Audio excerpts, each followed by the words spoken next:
ceux qui débarquent, les amnésiques, les gens en retard, ceux qui ont une toute petite mémoire, ceux qui se réveillent après une période de cryogénisation, ceux qui sont tellement obnubilés par le reste qu'ils savent plus où est-ce qu'ils en sont et comment ils sont atterris ici. C'est l'heure du point, les histoires qui s'écoutent, ou LHQE, notre projet de film documentaire sur la série audio francophone indépendante. C'était très bien. Je l'ai mieux fait que le mois dernier.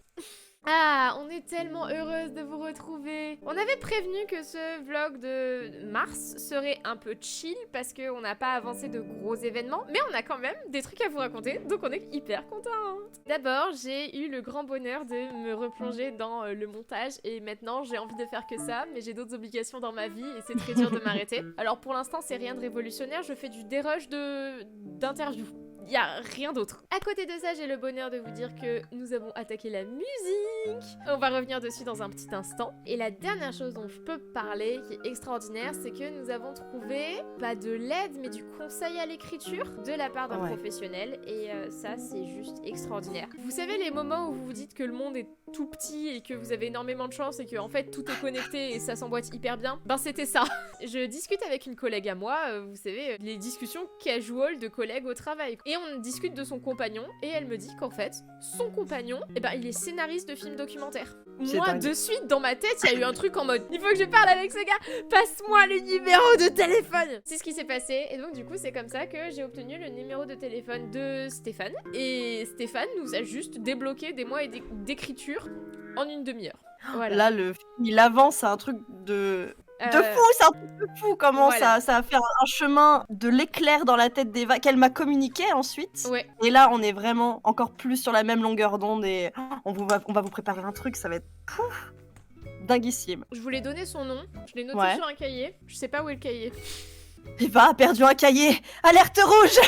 Non mais c'est le cahier sur lequel j'ai dessiné toutes mes notes en fait depuis lundi et donc du coup je me trimballe avec partout, à tous les coups il est au milieu du salon. Mais c'est grave là ce qui se passe, vous vous rendez pas compte?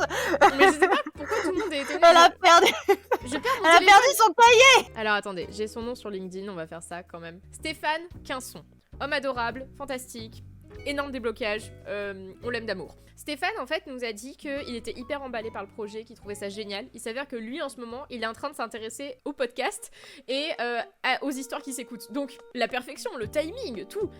Et donc du coup derrière il veut parler avec nous pour parler de ses projets à lui et pour avancer ses projets à lui. Donc franchement le bon échange artistique. Et Stéphane nous a dit que lui, en tant que personne qui découvre le milieu, ce qu'il rêverait sur un film comme ça, c'est de voir une série qui est en train d'être faite. Et que ce serait un fil rouge assez extraordinaire pour le film. L'idée a été adoptée immédiatement en fait. C'est fait. C'est le fil rouge du film, c'est ça en fait. Ça va être Chloé et moi qui font les étapes de travail sur une série et qui vont en profiter pour faire des liens en fait avec toutes les interviews et tout ce qu'on a à dire. Et c'est ça qui va permettre de mettre le film ensemble en fait. Et c'est génial et je comprends pas que j'y ai pas pensé avant.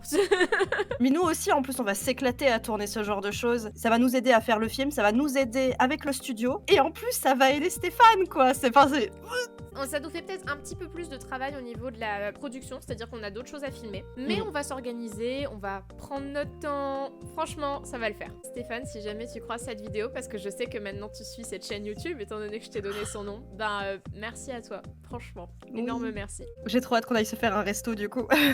Passons à la musique. Je change d'écran. Alors, je vais dans création artistique. L'idée là, c'est de vous montrer le document que j'ai préparé pour notre compositeur. Alors déjà, est-ce qu'on peut faire la pub de notre compositeur? Il s'agit donc de Nekaos.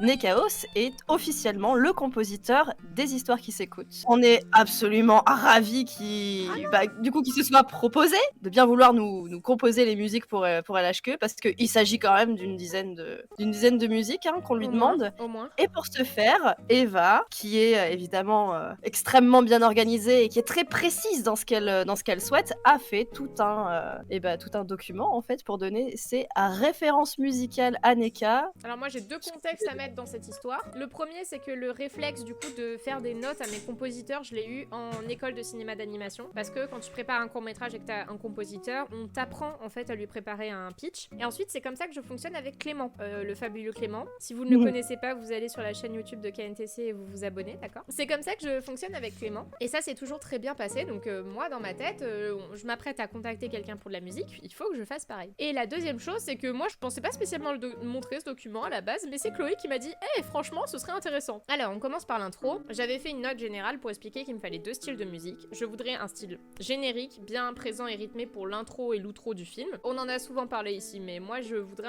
une introduction assez forte et une outro, une fin de film avec une mosaïque de saga pour présenter un maximum de références. Et ensuite, il nous faut des musiques avec un style thème de fond, donc qui s'impose moins et qui laisse la part belle aux voix des interviews. Donc le film devrait faire 1h30 maximum, mais mon objectif c'est 1h15. Mon objectif, ça l'a toujours été, c'est 90 minutes de film. J'ai 3 catégories de plans, les prises de vue interview, les transitions Chloé et Eva, qui sont du coup les moments où on va construire la série audio, et les extraits de série audio. Je compte dans les transitions Chloé et Eva ce qu'on va faire en image d'animation, ce qu'on va dessiner, ce qu'on va faire autrement qu'en prise de vue réelle. Ce sera de l'image de transition avec nos voix off. Deadline 15 octobre 2022 pour le générique. Donc j'avais mis des intentions d'abord, avant même de mettre des références. Donc je disais quelque chose de punchy, de rythmé. En fait, je voudrais que le montage découle de la musique et pas l'inverse. Je veux pas imposer à la musique un rythme avec mon montage. Donc je ne ferai pas ce montage d'introduction tant qu'on n'aura pas la musique. Ensuite, je voudrais quelque chose d'à propos avec le film. Évidemment, je veux pas une musique de film d'horreur, je veux pas une musique mélodramatique de télé-réalité romantique. Donc ce que j'ai dit, c'est que j'aimerais quelque chose qui soit en français s'il y a des paroles, parce que nous sommes un film qui va être en français. Je me vois mal utiliser de l'anglais, en fait, je trouverais que ça serait pas cohérent. Ça peut parler d'écriture, de création, d'imagination, d'histoire, ce genre de topic, si jamais il y a des paroles. Ensuite, je disais que moi, j'aime le côté rétro d'un vrai générique assumé de début de film. Je sais pas si vous avez en tête les vieux Disney, mais alors pour moi, Mary Poppins, typiquement, qui est un vieux live action, du coup, où on arrive et c'est toutes les musiques du film en version sans parole, avec le générique qui défile et tu te rapproches de plus en plus de Londres et de plus en plus de Marie sur son petit nuage. Ça, c'est ma cam. Ça, j'adore. J'en mange tous les jours au petit déjeuner. Ensuite, du coup, je parlais bien de l'intro et de l'outro sur la même base musicale. Peut-être avoir une version courte de générique d'intro, une version longue de générique d'outro. Pour l'intro, je disais, c'est 1 minute 30 grand maximum. Hein. Un générique, si ça dépasse, on fait un clip musical, on fait pas un générique. C'est... Voilà, c'est la différence, elle est là pour moi. L'intro, elle sert à capter l'attention du public, le faire rentrer dans le film, en fait. Indiquer le titre, présenter Chloé et moi. C'est aussi à ce moment-là qu'on va parler de la voix off, parce que, encore une fois, du coup, comme on va essayer de rendre le film au maximum accessible aux personnes aveugles et malvoyantes, on va expliquer très tôt qu'il va y avoir une voix off. C'est aussi pour ça que, par exemple, chaque interview, la personne va se présenter à l'oral, parce que si je garde que le format écrit, et ben d'un coup le film il est fermé à tout ce public-là et c'est hyper dommage. L'outro, ce sera sans doute du coup la bibliothèque de pochettes de séries audio, les références, et c'est ça qui nous intéresse, n'est-ce pas? D'abord j'ai mis le générique de Orange is the New Black. Le titre officiel de la chanson c'est You've Got Time, et vous le connaissez par The animals, trap, trap, trap, to the cages fall. Ce que j'aime dans cette musique, c'est que clairement, ils ont calqué le montage sur le rythme et il y a plein de petits cuts mais qui marchent à la perfection. Et c'est incroyable parce que cette musique, elle a plein de moments hyper punchy et d'un coup, elle a des ralentissements où on prend le temps de voir les choses. Je trouve juste beau ce générique. Je suis pas une grande fan de la série, mais je suis accro à ce générique. Le générique de Good Morning England. Un de mes préférés au monde, qui est basé sur une musique qui a eu énormément de succès à l'époque, du coup visée par le film, le Golden Age du rock. All Day and All the Night des Kings. All of Day and All of the Night. C'est une musique très punchy qui donne envie de danser. Elle est juste parfaite cette musique parce qu'elle te donne la pêche et elle te rentre dans le film, parce que du coup ils en profitent pour faire des plans sur les équipes, des plans sur le bateau. Au niveau montage, au niveau musique, tout marche ensemble. C'est génial. Je l'adore. Et en plus, dans ce film, ils ont fait l'outro de pochette de rock qui m'a clairement inspiré pour l'outro de pochette de série audio. Non, vraiment ? Choc. Waouh. L'intro d'Astérix et le domaine des dieux. Je voulais un exemple sans parole. Là, on est du coup sur du motion design en plus, donc c'est hyper intéressant. Et franchement, ce petit générique, il marche trop bien. Pour le coup, exemple de films récents qui ont fait un générique d'intro rétro, on y est pour moi. On change de style, on fait un générique, on balance les noms importants, on y met du punch, on y met de l'épique. Il marche, c'est tout, c'est trop bien. Donc les références de génériques qui fonctionnent, oui, parce que ça du coup c'est mon top 3 si vous voulez, des génériques qui correspondraient pour moi le mieux au film. Et ensuite je passe à des génériques plus larges d'autres films, mais qui ont des points importants. L'intro de Devenir Michael Jackson de Johan Baumal, ça fait juste 3 vlogs qu'on en parle, si vous n'êtes toujours pas allé le voir, je ne sais pas quoi faire pour vous. Qui a eu le génie d'utiliser la musique? C'est mon idole Michael Jackson. Ben pour un film qui parle de Michael Jackson, oui. Il a vraiment sélectionné pile la partie du film, de la musique qui l'intéressait. Il l'a légèrement remixé, il me semble. Il y a un passage de couplet qui saute. Et du coup, il a utilisé, pareil, le rythme qui fonctionne à fond. Je vais vous le chanter aussi, comme ça j'ai l'air ridicule jusqu'au bout. Oui, c'est mon idole Michael Jackson. L'intro de Steven Universe, le film. Et attention, pour moi, ce film, il a 2 intros. Et c'est ce que je trouve qui fait la force du film de Rebecca Sugar. C'est que Steven Universe arrive après des saisons et des saisons de Steven Universe, la série. Et là, elle fait un film qu'elle veut accessible à un maximum de personnes. Du coup, ce qu'elle fait, c'est qu'elle fait 2 intros. Une première introduction qui parle de Steven. Have you ever heard the tale of Steven? Est-ce que vous avez déjà entendu le conte de Steven, chanté par les Diamants? Et ensuite, la seconde chanson, juste après cette petite introduction très motion design avec les noms des personnes, c'est le Happily Ever After Song, donc la chanson du Heureux pour toujours, qui est chantée par tous les personnages et qui résume en une seule chanson 5 saisons. Et elle est géniale parce que, ok, elle est un peu longue cette chanson-là, mais d'un coup, tu captes les infos importantes. Le rythme varie d'un personnage à l'autre, ce qui est extraordinaire parce que sur la même chanson, en changeant le style de chant, en changeant légèrement quelques trucs, et ben tu vois les styles des personnages en fait. Le générique de Arrête-moi si tu peux, un culte. Ah oui, un culte. est très très bon. Voilà. Oui. La musique reprend le suspense et l'enquête du film. Ben, ça s'accélère par moments, ça ralentit à d'autres. On est sur du motion design en silhouette du coup de la traque qu'il y a entre nos 2 héros. Tom Hanks qui court après Leonardo DiCaprio. L'intro de Your Name. Oh ouais. J'aime les intros d'animés, vous le voyez à la séquence suivante qui vient d'apparaître, les références de générique de dessin animé, on va y arriver. Mais l'intro de Your Name, c'est ça, il y a eu déjà une première partie du film où les personnages ont discuté, etc. Cette intro, elle arrive un peu plus tard dans le film. Et d'un coup, il y a la musique qui te prend, les images sont magnifiques, le rythme, la guitare électrique qui vient marquer le truc, enfin c'est... Oh, je trouve tellement puissant ce générique. Il faut aussi dire en plus que j'étais allée au cinéma sans savoir ce que j'allais voir. C'était des potes qui m'avaient fait « Hey, on a des places pour une avant-première, ça va être trop bien, suivez-nous ». Moi je fais « Ok ». Je savais même pas que j'allais voir un long métrage animé, vraiment.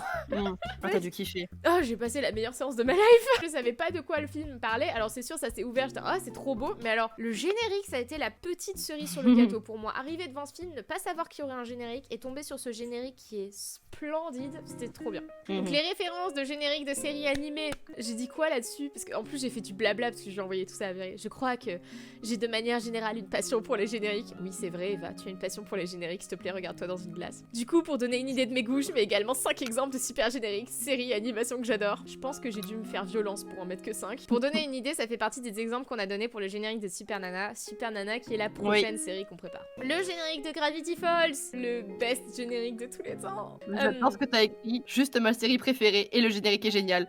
Point. Full Metal Alchemist Brotherhood Opening 1. Est-ce que j'ai vraiment besoin d'annoncer le meilleur opening animé de tous les temps? Oh là là, mais c'est pas vrai. La nana, elle est over the top sur à peu près tout ce qu'elle présente. Kim Possible, le générique qui claque et qui donne envie d'être chanté. Code Lyoko, oui, j'ai grandi avec, le scénario est bof, mais le générique est trop bien. Le scénario... Le scénario est bof.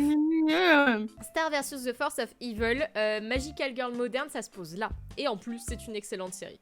J'ai changé de couleur, je suis fière de moi. Consigne pour le thème de fond, parce que maintenant on a parlé du générique pendant 3 pages, je suis légèrement atteinte.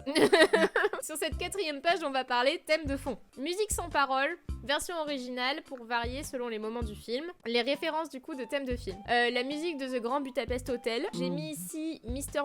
Mustapha d'Alexandre Desplat. Mais de toute façon, allez écouter tout le travail d'Alexandre Desplat. Musique de The Shape of Water. C'est le même compositeur, c'est pour ça que je l'ai mis dans le même bloc. Mais de toute façon, je suis accro à ce que fait ce type. C'est pour moi la plus grosse référence. Le thème de The Terminal, The Tale of Victor Navorsky. John Williams, évidemment. C'est dur de pas parler de John Williams. Et je l'ai remis dessous avec The Edwidge Theme. J'arrive pas à parler anglais ce soir. Edwidge Theme. Merci. C'est difficile de pas parler de John Williams quand on parle de BO qui claquent et qui sont sans parole. La musique de Ratatouille, le End Credit de Michael Giacchino, qui est une pépite. Une pépite. Lui, je me l'écoute hyper régulièrement, je l'adore, il est trop bien. Moi, je viens de vous balancer 4 pages à la tronche, j'ai l'impression de vous avoir perdu, mais peut-être pas. Donc là, on vient de finir un paragraphe écriture de la musique. Et là, on va entamer un truc vachement fun. J'avais préparé un petit Google Sheet en amont de ce stream pour essayer d'aller le plus vite possible et de vous embêter le moins longtemps possible avec ça. Vous savez quelle est ma passion pour Google Sheet? Google Sheet est un jeu vidéo pour moi. C'est l'une des meilleures choses de ma vie. Voilà. Alors, les petits loulous, l'idée c'est de faire ce qu'on appelle un rétro-planning. Un rétro-planning, c'est prendre le projet de la fin et remonter dans le temps pour savoir quand est-ce qu'on doit finir chaque étape au maximum à quelle date. J'ai fait un planning à la semaine parce que c'était plus facile. Donc si ça dit que c'est la semaine 2, elle démarre le 10, elle finit logiquement le 16. Donc ici, techniquement, nous avons la fin du film. Point d'exclamation. Et on va remonter comme ça dans le temps. Je pense qu'on va faire les lignes dans cet ordre-là et on changera plus tard. On va faire une première chose assez simple qui est de laisser une semaine de marge parce que on ne finit jamais à l'heure. Donc ici, c'est la semaine de marge. Donc en fait, la fin du film, on va plutôt la mettre là. Avant ça, on va également mettre, grosse habitude, on va mettre 2 jours d'export parce que exporter un long métrage, ça peut être long, il faut le faire beaucoup de fois pour vérifier à chaque fois qu'il y a eu 0 problème. Ensuite, on va se tourner vers Chloé parce que c'est notre chère Chloé qui s'occupe de 2 étapes qui sont assez loin dans la création. Qu'est-ce qui est fait en premier, l'étalonnage ou le mixage? L'étalonnage, on va le faire en dernier. Il te faut Et combien on de temps? va... une semaine, c'est plutôt suffisant sur un long métrage de cette envergure-là. Ça veut dire qu'il faut commencer l'étalot le 26 septembre. On va te mettre ça le vendredi 23, comme ça t'as un week-end, c'est vachement plus agréable. L'étalot, t'as pas besoin du son final. Non. Ça veut dire que du coup, notre mixeur peut faire son travail en parallèle. Mais le mix, c'est moi aussi. Et là, pour le mix, par contre, il va me falloir 2 semaines, je pense. Entre toutes les interviews, les différents environnements dans lesquels on a enregistré tout ça, la musique et tout, je pense que je ferai, si jamais il veut bien, je pense que je ferai le mixage avec Nekaos, parce que lui, il aura déjà mixé ses musiques. Si jamais on peut réussir à harmoniser nos 2 besoins ensemble, ce serait pas trop, en vrai. Je pense qu'on peut te laisser Si, 2 si. semaines et demie et du coup, dire qu'il faut démarrer Oui. le mixage le lundi 5 septembre. Ça t'irait? Ouais, très bien. Qui dit mix dit que la musique doit être finie, mais également que le sound design doit être fini. Je pense qu'on va en avoir un petit peu, mine de rien. La première semaine, je peux faire le mix des voix témoins, enfin les voix seules, tu vois. Il faudrait que là, la deuxième semaine, les musiques soient terminées Ok, et qu'on mixe le tout. ok. Ouais, c'est ça. Et après, on ne touche plus, enfin de toute façon, ce sera bien avant, hein. On ne touche plus au son, même pas une frame, rien du tout. Non, c'est sûr. Et vous allez voir qu'on va laisser des vacances en août aussi. Ah oui, oh, Ici, putain, là, en c'est les août. vacances. Oh, j'ai tellement de bails en août. Oui, ben tu vas me dire quand est-ce que t'es pas dispo parce qu'on va en avoir besoin de ça aussi. Ouais, Mais voilà, ouais, la ouais, semaine ouais. du 3, la 3e semaine d'août, elle est figée. Elle n'existe pas. Enfin, à mon avis, je vais bosser quand même, mais elle va servir de semaine de marge en fait. Si vous voulez, c'est dans les prods, on prend un peu ces semaines-là en tant que tampon. Et oui, je vais bosser un petit peu, mais on va faire genre je bosse pas. Donc avant le mixage, la musique de toute façon, il y a notre cher Nekaos qui est en train d'avancer dessus. Combien de temps prend le sound design? Encore une fois, ça va dépendre, hein. Qui c'est qui s'en occupe? Parce qu'on n'a pas encore délibéré ça. C'est vrai. Il va falloir qu'on Bah, pour cherche l'instant, un on sound a designer. son père, hein. Je connais pas ce taf, je ne sais pas l'estimer et en plus c'est août, donc j'ai envie de laisser un mois. Oui. Est-ce que c'est Je trop? pense. Non, je pense que c'est pas de trop. Parce que justement, comme on a recruté personne encore, comme je connais pas ce taf, comme ça peut prendre du temps, je pense que ça peut être pas mal. Il faudrait mieux peut-être faire le mixage d'avance, car sinon une fois que c'est monté, le faire à chaque plan, chaque élément sonore, bah au contraire en fait, il faut faire le mix quand le truc est complet. Je fonctionne pas du tout comme ça ici, j'avoue que c'est une technique que je connaissais pas de faire En le audio- mixage. On peut faire un prémix, Mhm. mais on fait pas le mixage avant que tout soit monté, figé. Justement, comme je disais, tu décales d'une frame, c'est une catastrophe au son à récupérer ça en audiovisuel, c'est terrible, hein. On dit toujours le son c'est la 5e roue du carrosse. Mm. C'est parce que c'est le truc qu'on fait toujours à la fin. Il faut le prévoir à l'avance, Ouais. mais tu le fais toujours à la fin. En dehors de ça, j'avais fait une petite liste pour voir où on en est. Donc finir le film, semaine de marche, export, étalonnage, mixage, sound design, compo musicale, ça c'est déjà attaqué. Par contre, on peut se noter dans le calendrier qu'il faut qu'elle soit finie là quoi. Le problème c'est qu'à un moment, il va avoir besoin de faire de la compo musicale à l'image, donc ça veut dire que Ouais. le montage devra être fini. Ah bah oui, pour moi le montage en juillet il est déjà là, tu vois. Montage final, est-ce que si je le mets dernière semaine de juillet, ça te paraît correct? Ça laisse un mois pour la compo. Bah ça c'est toi musicale à qui vas faire le l'image. montage, donc c'est à toi de me dire. Moi je pense que ce serait plutôt agréable d'avoir tout un mois pour le sound design et pour la compo à l'image. Moi Clément généralement c'est ce qu'il me demande quand on fait des grosses prods. Donc ouais, montage final, ça veut dire que moi il faut que la dernière semaine de juillet, le montage final soit terminé. Mm. J'ai 4 mois, allez. Je voulais avoir ici du coup la fin des rushs d'interview. Donc ce qui fait qu'en mai on va faire du storyboard. De l'ours un peu ou... Non, parce qu'il faut qu'on tourne nos parties à nous aussi. Bah, Moi c'est je pour pense ça. qu'on n'aura pas trop de 2 mois pour tourner nos parties. Hein. Je pense aussi, et puis de toute façon il va falloir qu'on s'organise. Ouais.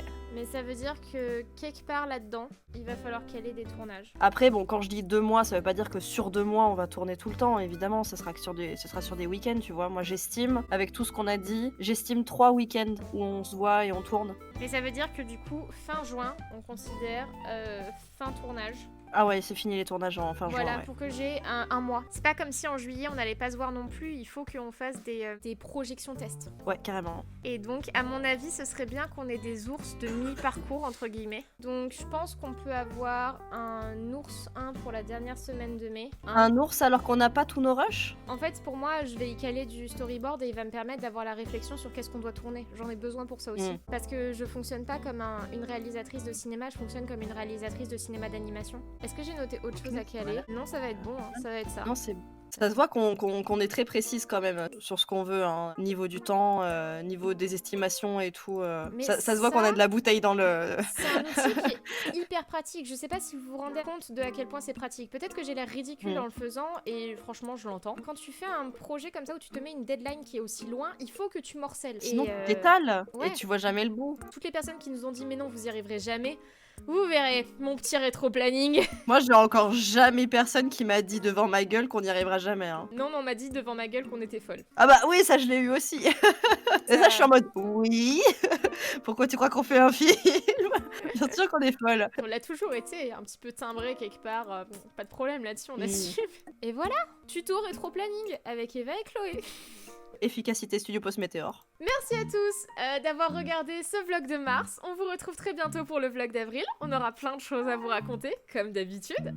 Si vous voulez des nouvelles du projet, c'est le moment de vous abonner, de cliquer sur la cloche, de venir nous rejoindre sur Discord ou de nous follow sur Instagram, là où on poste toutes nos nouvelles.